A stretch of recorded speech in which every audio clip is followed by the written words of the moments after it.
Hi అండి, good evening. ఈరోజు శనక్కాయలు పొడి చేసుకుంటున్నానండి. చూడండి, పెనం కాగిపోయింది. బాగా వేయించాలండి, ఫుల్గా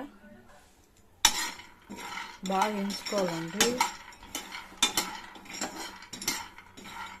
అన్నంలోకి వేడివేడి అన్నంలోకి సూపర్గా ఉంటుందండి. వటమిరపకాయలు వేసి, తెల్లగడ్డ వటమిరపకాయలు.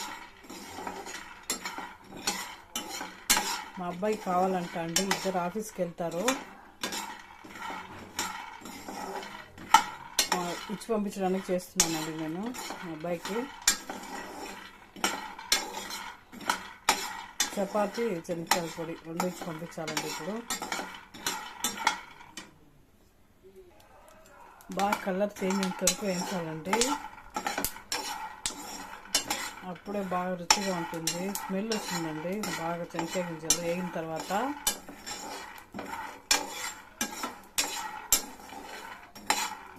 ఎప్పుడు ఇట్లా ఇంట్లో చట్నీ పొడులు ఉంటే చాలా తక్కువైనా కూడా మనం అన్నంలో వేసుకుని నెయ్యి వేసుకొని ఉంటే సూపర్గా ఉంటుందండి. దానికి తగినంత మిరపకాయలు తీసుకున్నానండి. ఇది కొంచెం తీసుకున్నాను, ఇది కలర్ కోసం కొంచెం తీసుకున్నాను. బ్యాడ్గా మిరపకాయ, ఇది గుంటూరు మిరపకాయలు కాడానే వచ్చేస్తుంది నాకు.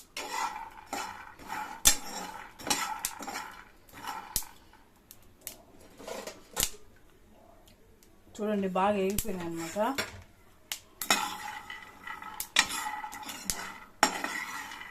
చూడండి, ఇట్లా రావాలన్నమాట మెత్తడు. ఇట్లా వస్తే వేగిపోయినట్టు దించేసుకోవాలండి. ఒకసారి అట్లా కలిపెట్టేసుకొని దించేసుకోవాలన్నమాట.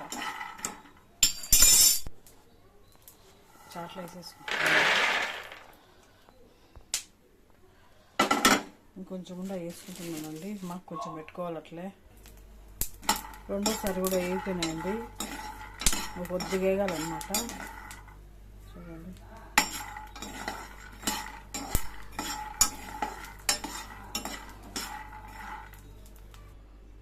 ఫుల్ ఏం చేసినానండి, కలర్ పెట్టినానని. ఒక తెల్లగడ్డ తీసుకుంటున్నాను. చూడండి, మిరపకాయలన్నీ మెదిపోయినాయి, ఉప్పు వేసినాను. ఇప్పుడు శనక్కాయ పప్పులు వేయాలా. చూడండి, శనక్కాయ పప్పులన్నీ వేసినాము. ఇప్పుడు కొంచెం ఎక్కువ నైస్గా చేయకూడదండి, పలుకులు పలుకులు ఉండాలా, అన్నంలోకి బాగుంటుంది. చూడండి, మెదిగింది. ఇప్పుడు ఒక తెల్లగడ్డ వేసుకొని ఇంకొకసారి తిప్పాలండి. ఇంకొకసారి అట్లా తిప్పేయాలా.